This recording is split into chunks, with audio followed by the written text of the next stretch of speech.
और अब बात करेंगे बिहार के अररिया में पत्रकार की हत्या से जुड़ी इस वक्त की बड़ी खबर का रुख कर लेते हैं। विमल हत्याकांड के आरोपी गिरफ्तार किए गए हैं।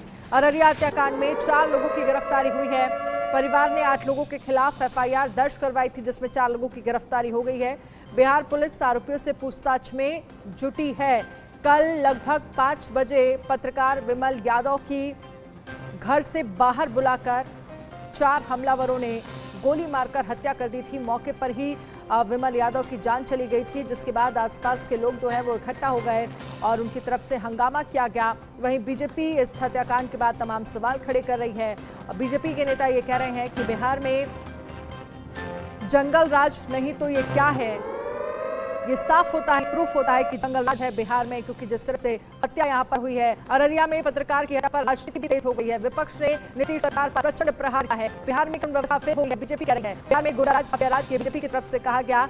अररिया में पत्रकार की हत्या पर राजनीति अब तेज हो गई है और बीजेपी की तरफ से इस पूरे हत्याकांड को लेकर निशाना साधा जा रहा है। कुछ दिन पहले ही आपको याद होगा, जहां पर एक एसआई की किस तरह से गोली मारकर हत्या गई थी, पशु तस्करों ने गोली मारकर हत्या की थी। इस पूरे मामले को लेकर सवाल हुए और एक बार फिर से बिहार में बदमाश बेखौफ नजर आ रहे हैं। ये बानगी इन तस्वीरों के जरिए नजर आ रही है और बीजेपी इसको लेकर तमाम सवाल खड़े कर रही है कि बिहार में जंगल राज नहीं तो फिर क्या है, अगर इस तरह से हत्याएं हो रही हैं। अररिया में पत्रकार की हत्या पर राजनीति अब तेज हो गई है। विपक्ष ने नीतीश सरकार पर प्रचंड प्रहार किया है। बिहार में कानून व्यवस्था फेल हो गई है, ये बीजेपी की तरफ से कहा जा रहा है। और हालांकि कल गोली मारकर विमल यादव की हत्या की गई थी। आज पुलिस ने चारों हत्यारों को हिरासत में लिया है, ये जानकारी मिल रही है। चारों की गिरफ्तारी हो गई है और परिवार की तरफ से 8 लोगों के खिलाफ एफआईआर दर्ज कराई गई थी। पुलिस पूछताछ कर रही है। जिन आरोपियों की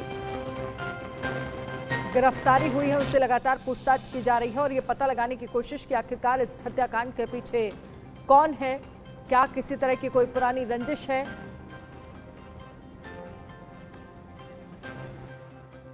बिहार की जो स्थिति है उसमें बड़ा स्पष्ट दिख रहा है कि पुलिस वाले थानेदार की भी हत्या अपराधी गौ तस्कर कर रहे हैं और अब गवाह की भी हत्या हो रही है। पत्रकार तो हैं ही, वो मुख्य गवाह भी थे।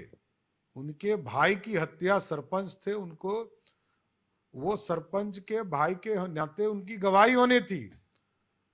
अब गवाह भी मारे जा रहे हैं बिहार में और पत्रकार जो चौथा स्तंभ है लोकतंत्र का, उनको भी मारने का काम बिहार में अपराधी कर रहे हैं।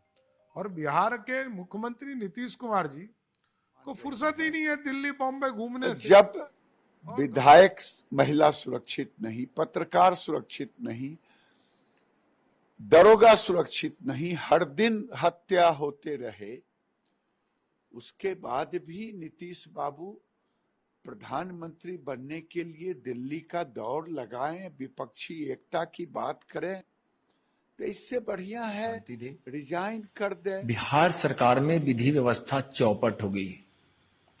अपराधियों को सरकारी लोगों के द्वारा, यानी सरकार में जो पार्टियां हैं, जदयू और आरजेडी, दोनों के लोगों के द्वारा अपराधियों को खुलेआम संरक्षण देने के कारण अपराधी बेखौफ हो गए।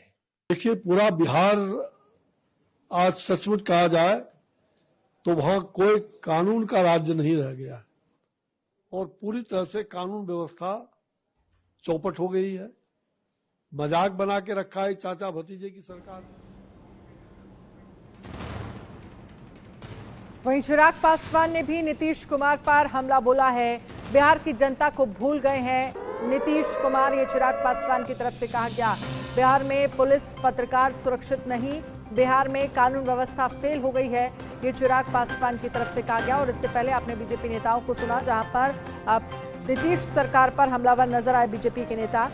जिक्र इंस्पेक्टर की हत्या को लेकर भी किया गया और अब चिराग पासवान ये कह रहे हैं कि पूरी तरह से कानून व्यवस्था जो है वो बिहार में फेल हो गई है, बिहार की जनता को भूल गए हैं नीतीश कुमार, ये चिराग पासवान की तरफ से कहा गया है।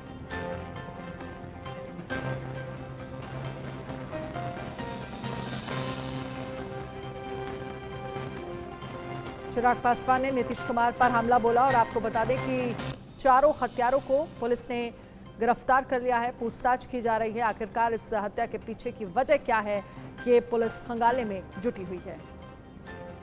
जब उन्हीं के राज्य में बगल के जिला में समस्तीपुर की घटना, रहने वाले वो अररिया के थे, समस्तीपुर की घटना, और उस पर उन्होंने एक शब्द बोलना जरूरी नहीं समझा। बार बार इसी बात को हम कहते हैं भाई कि जब तक प्रदेश के मुख्यमंत्री, जो प्रदेश के गृह मंत्री भी हैं, जब तक वो सुरक्षा का भाव नहीं देंगे, और ये सुरक्षा का भाव अधिकारियों को भी देना जरूरी है भाई, तभी उनका मनोबल बढ़ेगा।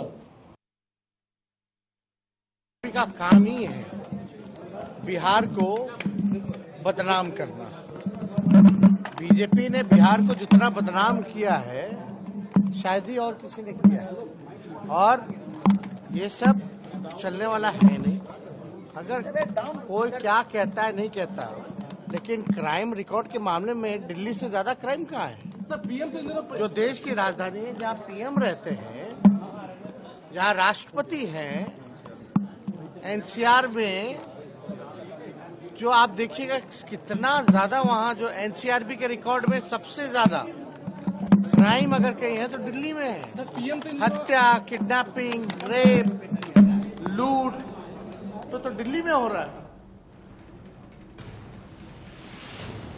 बिहार में पत्रकार की हत्या पर बिहार के सीएम नीतीश कुमार ने दुख जताया है और क्या कुछ कहा नीतीश कुमार ने, आइए आपको सुनाते हैं। दुख की बात हो तो देख रहा है पुलिस, कोई किसी के बारे में हुआ है, अभी एक न्यूज आया, तुरंत हमने अधिकारियों को कह दिया कि क्या हुआ है जी, इस तरह से हुआ, हमको बड़ा दुख हुआ।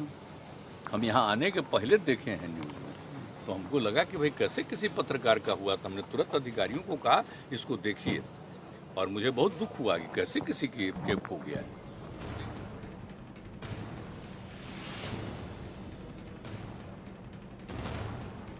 तो बिहार के सीएम नीतीश कुमार को आपने सुना, उनकी तरफ से कहा गया, जैसे ही मुझे इस घटना के बारे में जानकारी मिली, मैंने अधिकारियों को तुरंत निर्देश दिए कि इस घटना के बारे में देखिए कैसे ये इस घटना को अंजाम दिया गया। हालांकि आज ही पुलिस ने चारों हत्यारों को गिरफ्तार कर लिया है, लेकिन दूसरी तरफ आप देख सकते हैं पत्रकार यूनियन की तरफ से यहाँ पर धरना दिया जा रहा है, प्रोटेस्ट किया जा रहा है, और बिहार श्रमजीवी पत्रकार यूनियन पटना, जिनकी तरफ से पत्रकारों की सुरक्षा को लेकर अब मुद्दा जो है वो उठाया जा रहा है। और इस पूरे मामले को लेकर कल भी हमने आपको बताया था कि जैसे ही इस हत्याकांड को अंजाम दिया गया, आसपास के लोग वहां पर इकट्ठा हुए और उनकी तरफ से हंगामा किया गया, और जब बॉडी को पोस्टमार्टम के लिए ले जाया जा रहा था तो वहां पर भी हंगामा किया गया और बिहार सरकार और